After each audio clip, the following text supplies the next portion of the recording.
او ليه الشخص اللي اغمى عليه اول حاجه المفروض نعملها ان احنا نديله سكر. الهدف الاساسي منه ان انا اوصل له سكر في دمه، مع ان ممكن حد يقول لي حتى يا دكتور لو هو فقد الوعي بسبب سكره العالي. ايوه.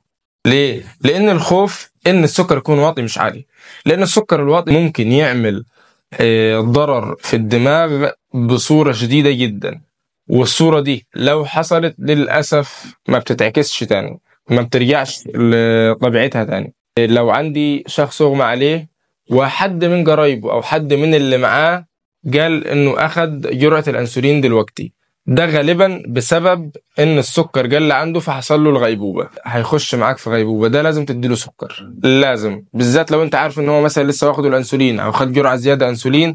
لو احنا مش عارفين قلنا خلاص بتديله سكر على اي حال. في الحالتين ربنا يحمينا ويحميكم. السلام عليكم.